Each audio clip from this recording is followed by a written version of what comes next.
மாதிரி ஒருத்தர்கிட்ட நம்ம உதவின்னு செய்ய போகிறோம் அப்படின்னா அவங்கக்கிட்ட இந்த மாதிரியான விஷயங்கள் இல்லாத பட்சத்தில் நம்ம உதவி செய்யலான்றது கிட்டக்கு போய் நம்ம செய்யலாம்.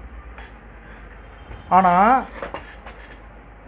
அதான் சொல்கிறேன், நான் அப்படி கணிச்சு இவங்கக்கிட்ட இல்லை, சாப்பிடக்கூட வழி இல்லாமல் தான் ஒரு ஹோட்டல் வாசலில் உட்காந்துருக்காங்க, ஒரு ரோட்டில் வந்து நிற்கிறாங்க, தள்ளு வண்டி இருக்கிறாங்க, கை வண்டி வச்சுருக்காங்கன்னு சொல்லிட்டு நம்ம போய் மெனக்கிட்டு சாப்பாடை வாங்கி கொண்டு போய் கொடுத்தா அதுலேயும் ஒரு சிலர் என்ன பண்ணுவாங்கன்னா, தம்பி எனக்கு இனிமேல் இட்லி வேணாம்ப்பா, பொங்கல் வேணும் வாங்கி கொடுப்பா, தம்பி எனக்கு பொங்கல் வேணாம் பூரி செட்டு வாங்கி கொடுப்பான்னு கேட்குறதெல்லாம் நானும் வாங்கி கொடுத்துட்டு தான் வந்தேன்.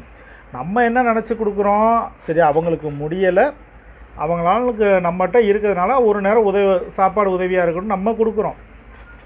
ஆனால் அதே விஷயம் கண்டினியூவாக ஒரு 10 நாள் கழித்து நம்ம கண்ணில் பார்க்கும்போது தெரியுது, மகங்காரன் சொந்தமாக வண்டி வச்சுருக்கான், கார் வச்சுருக்கான், பேரங்க இருக்காங்க, பேத்திங்க இருக்காங்க, சொந்த வீடு இருக்குது, எல்லா வசதியும் இருந்தும் அந்த ஒரு வீட்டில் இருந்தால் போர் அடிக்கும்னு சொல்லிட்டு போய் உட்காந்து ஒரு இடத்துல மண்ணை நோண்டிக்கிட்டு இருப்போம்ல நம்ம, அந்த மாதிரி ஒரு குச்சியை ஊண்டிக்கிட்டு பாவமாக ஒரு அழுக்கு சேலையை கட்டிட்டு கையில் கட்டப்பையை எடுத்துக்கிட்டு அந்த கிடைக்கிற தெருவுக்குள்ளே சுற்றி வந்து காசு வாங்குறவங்களாம் என்ன பண்ணுவீங்க?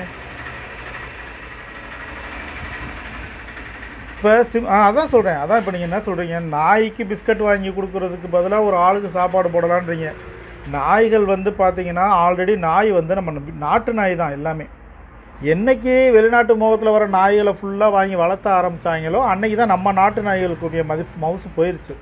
அந்த நாய்கள் ஃபுல்லாக பார்த்திங்கன்னா தெருவை பாதுகாக்கிறது தான். நாய் இல்லைன்னா இன்றைக்கி திருட்டு பயம் அதிகமாகிடும்.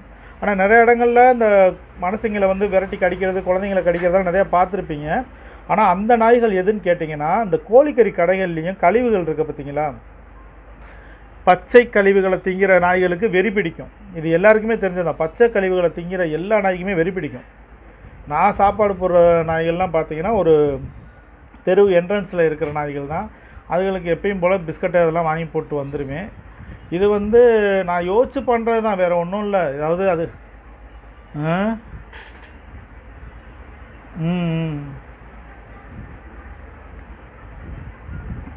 மனுஷங்க அதான் சொல்கிறேன்ல, இருக்கிறதுலையே துரோக குணம் அதிகமாக இருக்கிற இடம் வந்து பார்த்திங்கன்னா மனுஷங்க கிட்ட தான் இருக்குது. அது பண்ணலாம், அதுக்கு தகுதியான ஆள் யார் இருக்கான்னு நினைக்கிறீங்க? எங்கள் அம்மா ஊரில் இல்லை எங்கள் அம்மா ஊரில் நடந்த ஒரு விஷயத்தை எங்கள் அம்மா எங்ககிட்ட சொல்லியிருக்காங்க. அவங்க சின்ன பையனாக இருக்கும்போது, சின்ன பிள்ளையாக இருக்கும்போது நடந்த விஷயம். எங்கள் அம்மா அவங்க வந்து ரொம்ப சின்ன பிள்ளையாக இருக்கும்போது நடந்தது. பழனி மலை அடிவாரத்தில் ஒரு ஆள் தினமும் என்ன பண்ணுவான்னா, காலில் ரத்தக்கட்டோடு வந்து உட்காந்துக்கிட்டு கையெல்லாம் ரத்தங்கத்தம்லாம் ஒழுகுற மாதிரி வந்து உட்காந்துருப்பானா. ரொம்ப நாள் இந்த விஷயம் நான் பார்த்துக்கிட்டு ஏகப்பட்ட பேர் பாவப்பட்டு போடுவாங்களே. இப்போ தானே நம்ம இப்படிலாம் யோசிக்கிறோம், அப்போ யோசிக்க மாட்டாங்க. காசு நிறையா விழுவும் கோயில் வாசலில். இந்த ஆள் தினமும் இப்படி திரியிறாரு அப்படின்னு சொல்லி ஏகப்பட்ட பேர் காசெல்லாம் போட்டு உதவிலாம் செஞ்சுருக்காங்க. டெய்லியும் அதே மாதிரி உட்காந்துருந்துருக்காரு. கடைசியில் ஒரு நாள் அவருடைய வீட்டில் மகளுடைய கல்யாணத்தை விசேஷம் வச்சுருக்காரு. அந்த விசேஷத்துக்கு ஊரில் நிறைய பேர் போயிருக்காங்க. ஆனால் அந்த ஆள் தான் அந்த விசேஷத்தில் கெட்டுன்றது நிறைய பேருக்கு தெரியல. ஏன்னா நல்லா நீட்டாக டீசெண்டாக இருந்ததுனால தெரியல. கடைசியில் அங்கே இருந்த ஆள் மூலமாக தெரிஞ்சு கடைசியில் தான் பார்த்துருக்கேன். என்ன பண்ணியிருக்காருன்னா, அந்த ஆள் குங்குமம் இருக்குதுல்ல, குங்குமத்தையும் வாழைப்பழத்தையும் குழைச்சா என்ன கலரில் வரும்?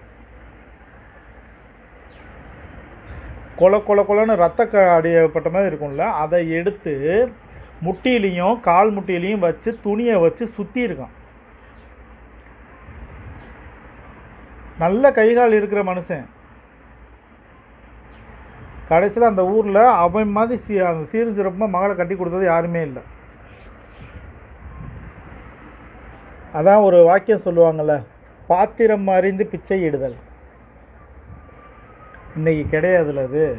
நம்ம போய் கேட்கவும் முடியாது, பார்க்கவும் முடியாது. கண்ணால் பார்க்குறதும் போய் நான் நிறைய விஷயங்கள் பார்த்துட்டேன். ஸோ அதனால் மனுஷங்களுக்கு உதவி பண்ணணுன்னா அந்த நேரத்தில் யதார்த்தமாக நடக்கிற இடத்துல நம்ம செஞ்சுட்டு போயிடணும். நீங்கள் சொல்கிற மாதிரி நம்ம ரன்னிங்கில் வரும்போது நம்ம பார்க்குறோம் பார்த்தீங்களா, அதில் நிறையா விஷயங்கள் பொய்யான விஷயங்கள் நம்ம கண்ணை மறைக்கும். அதுலேயும் ஒரு பெரியார்லலாம் ஒரு கிளவி கேட்குது, தம்பி காசு கொடுத்துட்டு போயா அப்படின்னுச்சு. கழுத்தில் பட்டால் பெரிய செயின், காதில் தோடு, எல்லாமே கோல்டு. சரி பாவம் சாப்பிட தான் வழி இல்லாமல் கேட்குது, பிள்ளை இங்கேயே சண்டை போடுறதுனா இங்கேனெல்லாம் சாப்பாடு வாங்காத நல்லா இருக்காது, நேராக போய் லெஃப்ட்டு திரும்ப அந்த கடைசியில் ஒரு ஹோட்டல் இருக்குது, அங்கே வாங்கிட்டு அது பெரிய ஹோட்டல். அப்போ எப்படி இருக்கும்? அதான் என்ற பிள்ளைக்கு ₹1 பலூன் கேட்டால் வாங்கி தர வக்குள்ள ஆட்டக்காரிக்கு ₹500 மாதிரி நம்மளே ரோட்டு கடையில் கையேந்தி பவனில் தான் சாப்பிடுவோம். அம்மா அவசரத்துக்கு எமர்ஜென்சிக்கு 2 இட்லியோ 1 இட்லியோ. அது அங்கே போய் வாங்கினதையும் சாப்பிடுமா இட்லி. அங்கே ஒரு இட்லி ₹9 ₹10. நம்ம ₹5 இட்லி வாங்கி சாப்பிடவே 10 ரூபாய் யோசிச்சுட்டு வீட்டுக்கு வந்துடும் பழைய சோறு சாப்பிட்டு கும்பிட்டு. இன்றைக்கி எல்லா இடத்துலையுமே அதாவது ஒரு மனுஷன் இன்னொரு மனுஷன்கிட்ட காமிக்கிற ஒரு அது எப்படி சொல்கிறதுனா ஒரு மனிதாபிமானத்தை வந்து பணமாக்குதல் தான் இன்றைக்கி நிறையா நடக்குது. தான் இங்கே இருக்குது பாண்டி கோயில் இங்கே இருக்குது. நான் வரும்போதும் சத்தம் போட்டுட்டு தான் வருவேன். யார் ஜோடியாக வராங்க, அந்த மாதமாக இருக்கவங்க, குழந்தை இல்லாமல் புருஷன் முன்னாடியே வரவங்கள அவங்கள ஃபுல்லாக ஏமாற்றி காசு கொடுங்கிறது நிறையா நடக்குது. ஸோ மனுஷங்களையே நான் வெறுக்கிறேனே வச்சுக்கோங்க. நான் செஞ்சுட்டேன், நிறையா பேருக்கு செஞ்சுட்டேன். உதவின்னு கேட்டேன், எல்லாருக்கும் செஞ்சுட்டேன். பணம் லோன் கட்ட காசு இல்லைடா, எனக்கு ₹2000 கொடுறா. ₹2 இருக்காதுடா, என்கிட்ட ஒரு ₹1000 இருக்குது வாங்கிட்டு போடா, எப்போ கொடுக்குறியோ கொடுறா. 2 வருஷத்துக்கு மேலே தான் ஆயிடுச்சு, இன்ன வரையும் காசு எனக்கு ரிட்டர்ன் வரல. வீட்டில் பிள்ளைக்கு முடியல, அதான் சொல்கிறேன். வீட்டில் பிள்ளைக்கு முடியலை, மருந்து வாங்கணும். ஒரு ஆள்லாம் இன்னும் தெரியுறாங்கிட்டு, ராஜா இந்த மாதிரி வீட்டில் பாப்பாவுக்கு முடியல, ஹாஸ்பிட்டல் மருந்து வாங்கணும், கையில் பணம் இல்லை, என்கிட்ட இந்த பட்டன் ஃபோன் இருக்குது, நான் யூஸ் பண்ணிகிட்டு இருக்க ஃபோன், இந்த ஃபோனை வச்சுட்டு ஒரு ₹200 விட நாளைக்கு வந்து திருப்பிக்கிறேன். ஐயா நம்ம அந்த மாதிரி வேலையெல்லாம் பார்க்குறது இல்லை, உனக்கு தெரியும். இந்த ₹200 தானே கேட்டு வாங்கிட்டு போ, உன்னால் முடிஞ்சப்போ கொண்டு வந்து கொடுன்னு கொடுத்து 5 வருஷம் ஆச்சு. இன்னும் கண்ணு முன்னாடி தான் தெரியுறான். ஒருத்தர் வேலை பார்த்து வாங்குகிற ஃபோனு ₹800 எனக்கு டெலிவரி கொடுக்கணும். ஆனால் மிஸ்ஸஸ் வந்து ஏடிஎம்மில் போட்டு விட்றேன்னு இருக்காங்கண்ணே, நான் போய் ஏடிஎம்மில் எடுத்துகிட்டு வரேனேன்ட்டு போனவன் தான் கண்ணு முன்னாடி தரான். நீலாம் மனசுனாடானா நான் கேட்டு பார்த்துட்டேன், காசு வரல. இந்த மாதிரி நிறையா போயிடுச்சு.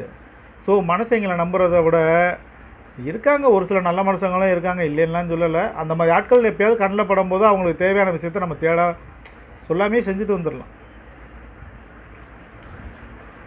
நம்ம கண்ணால் பார்க்குற நிறைய பேர், நம்ம பாவம்னு நினைக்கிற நிறைய பேர் சொத்து பத்தோடு சுகத்தோடு இருப்பாங்க, ஆனால் வெளியில் தெரியாது.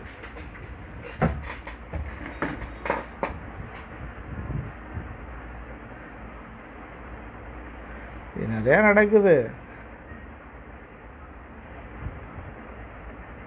அதான் இன்னைக்கு எல்லாமே நல்லா செட்டில்டு, நம்ம வெளில தெரிய மாட்டேங்குது.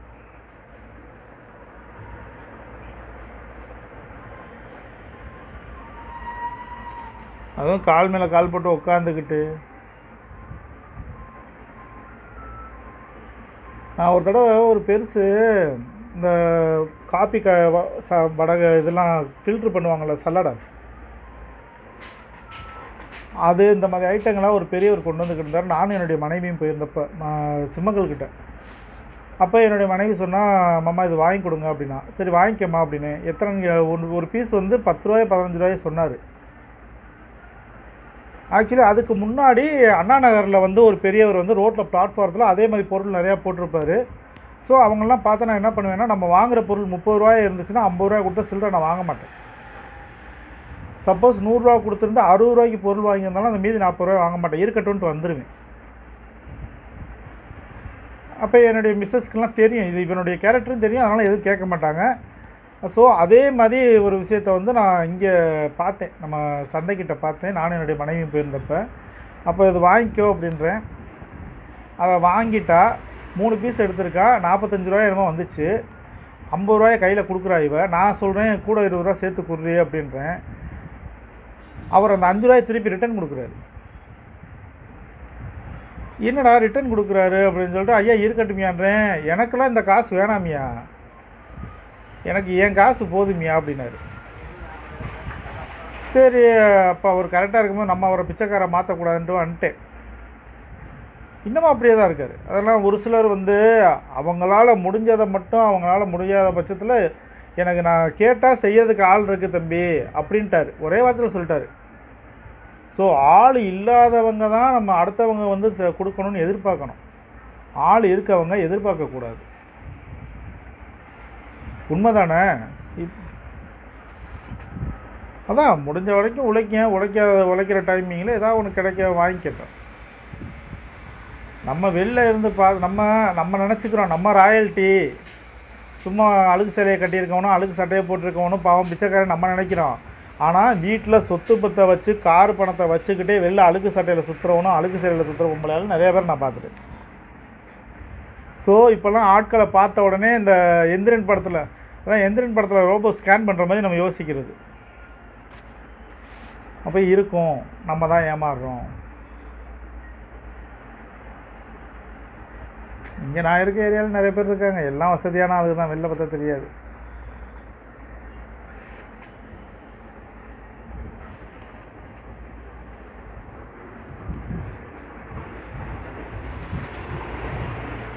அவ்வளோதான்.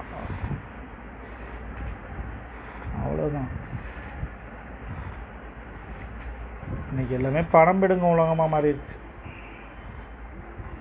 பரிதாபத்தை என்னைக்கு பணமாக்க முயற்சி பண்ணாங்களோ அன்னைக்கு எல்லாம் முடிஞ்சு போச்சு. ஏன் நம்ம சேனல் உள்ளே வந்ததுக்கு காரணமே யார்? ஐ எம் சிங்கிள் மதர்னு சொன்னாங்க ஒரு மேடம். இன்றைக்கி அந்த பரிதாபத்தை பணமாக்க போய் தானே இன்றைக்கி அந்த சிங்கிள் மதர் இவ்வளோ ஆட்டம். அதெல்லாம் யோசிப்பேன், ஆம்பளை ஒரு உதவி. அதான் அந்த படத்தில் அது என்னது, அரண்மனை எந்த மூலையில் இருந்தும் யாரை கூப்பிட்டாலும் ஒருவன் எட்டி பார்ப்பதில்லை, அந்த புறத்தில் இருந்து கூப்பிட்டா மட்டும் அத்தனை பேர் வந்து மேலே வந்து கொல்லாவாடா பார்க்குறீங்கிற மாதிரி ஆம்பளை உதவின்னு கேட்டால் ஒரு பயிலும் செய்ய மாட்டேங்கிறியா. அது கடைசியில் வேறு ஊர் ஊராக சுற்றிக்கிட்டு ஆட்டம் போட்டுக்கிட்டு கேட்டால் இன்னமும் 2வது கல்யாணம் பண்ணதை பற்றியே வாயை திறக்க மாட்டேங்கிறாங்க எவனுமே. கேட்டால் சிங்கிள் மதரான். இல்லை ஒன்றுக்கு 2 கட்டியாச்சு, பிள்ளையும் பெற்றாச்சு, காசு பணம் சேர்த்தாச்சு, ஆடியாச்சு, ஓடியாச்சு, முடிஞ்சு போச்சு. இன்னமும் அப்புறம் என்ன அந்த பையனுடைய பேரை வச்சுக்கிட்டே வாழ்க்கையை ஓட்டிக்கிட்டு இருக்கு.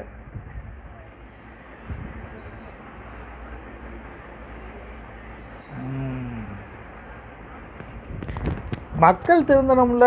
ஏங்க நேற்று இந்த ஸ்வைப் பண்ணிக்கிட்டு இருக்கேன், திருச்சி சாதனாவோட வீடியோ வருது, அசிங்கமாக பேசுகிறாங்க, பச்சையாக கேட்குறான். நான் சரி என்னுடைய சேனலில் 7 நாள் பிளாக் பண்ணேன், ஒன்றுமே காரணமே இல்லை. கேட்டால் சமுதாய சீர்கேடு. எது சமுதாய சீர்கேடு? இந்த யூடியூப்புக்கு மட்டும் ஃபோன் நம்பர் இருந்துச்சு, ஃபோனை போட்டு அவ்வளோ கிழிச்சு விட்டுப்புறோம் அவங்கள. இல்லை சமுதாய சீர்கேடுக்கு முதல்ல என்ன விளக்கம்னு இவங்களுக்கு தெரியுமா? முதல்ல இங்கிட்டு ஒருத்தி எனக்கு 500 பணம் போடு ஜிபேல, உனக்கு 1/2 மணி நேரத்துக்கு நான் ஓப்பன் பண்ணி காட்டுறேன்னு சொல்லி வீடியோ போடுறான். அங்கிட்டு ஒருத்தி என்னடானா நீ ரூம் போட்டு நான் வந்து உங்க கூட ஸ்டே பண்ணுறேன். இன்னொருத்தி என்னடா தண்ணி அடிக்கலாம், சரக்கு அடிக்கலாம், கஞ்சா அடிக்கலாம், வான்னு கூப்பிட்றான். எது சமுதாய சீர்கேடு இவங்களுக்கு? ஆட்டோ மேலே ஏறுன்னு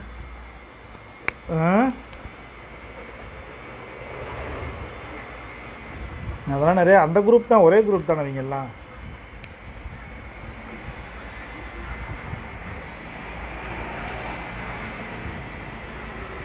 அப்படித்தான் விட்டுடுறாங்க, அதை பொது சேவைன்னு விட்டுடுறாங்க, நம்ம சேனலில் லாக் பண்ணிடுறாங்க.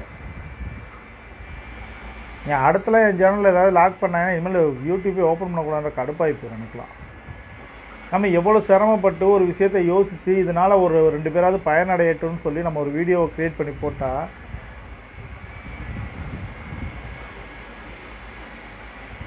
குழந்தைகளின் வன்முறையாக, குழந்தைங்க அங்கே யூனிஃபார்மை போட்டுக்கிட்டு கட்டி பிடிச்சி உமா கொடுத்து வீடியோ போட்டுக்கிட்டு இருக்குது, அது வன்முறையாக தெரியலையா? இந்த மாதிரி பிள்ளைய அப்படி பண்ணுதுங்க அப்படின்னு சொல்லி போட்டோம்னா அது உடனே வன்முறை தூண்டுதலாம். கண்ணு இருக்குதா கண்ணு இல்லையா தெரியல இருந்துக்கலாம்.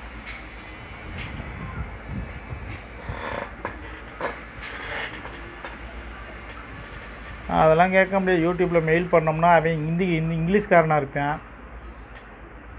ஏங்க தமிழ் மொழியில் பேசுகிறோம் அப்படின்னா தமிழ் மொழி வந்து வெறும் மொழி இல்லைங்க, புரிதலுக்குரிய ஒரு விஷயம். அது புரிஞ்சுக்கிற தன்மை இருக்கணும்.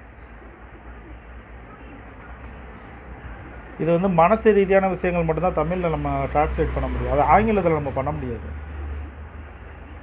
ஆங்கிலத்தில் நீங்கள் பண்ணாலும் அது வெறும் வார்த்தையாக தான் தெரியும் உனக்கு. ஆமாம்,